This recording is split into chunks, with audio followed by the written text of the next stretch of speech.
বিসমিল্লাহির রহমানির রহিম। আচ্ছা, আজকে বাংলাদেশের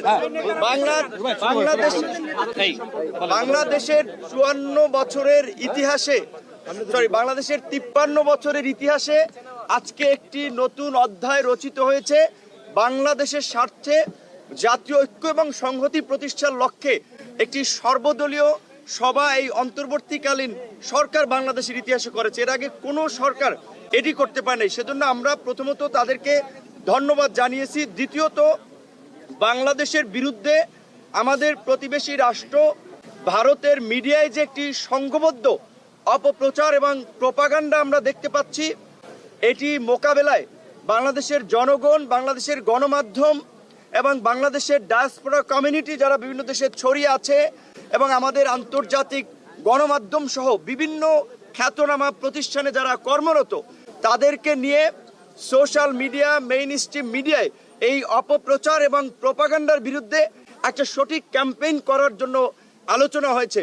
বাংলাদেশের আপনার উপ হাই কমিশনে আগরতলায় এবং কলকাতায় হামলা সহ পতাকায় আগুন দেওয়া এবং ভারতের বিভিন্ন রাজনৈতিক দলের নেতাদের বাংলাদেশ নিয়ে একের পর এক উস্কানিমূলক বক্তব্য, আমরা এটা ভারতের সরকারি অবস্থান কিনা সেটি জানার জন্য আলোচনা হয়েছে এবং সরকার এটি নিয়ে ভারতের সরকারের কাছে ব্যাখ্যা চাবে, সেটিও আলোচনা হয়েছে। যদি ভারত আমাদের সাথে একটা বন্ধুত্বপূর্ণ সম্পর্ক এগিয়ে নিতে চায়, সরকারের পক্ষ থেকে এবং বাংলাদেশের রাজনৈতিক দলগুলোর পক্ষ থেকে সেই অ্যাপ্রোচ হবে। যদি ভারত সে ধরনের অ্যাপ্রোচ না দেখায়, তাহলে আবার বাংলাদেশের এই মুহূর্তে যারা মিত্র, তাদেরকে সাথে নিয়েই বাংলাদেশ তার কর্মকৌশল ঠিক করবে। বিশেষ করে আজকে এই পরিস্থিতিতে যে জাতীয় ঐক্য এবং সংহতি প্রতিষ্ঠায় আজকের যে সভা, আমরা মনে করি বাংলাদেশের সামনে এ ধরনের আরও নতুন নতুন চ্যালেঞ্জ আসবে।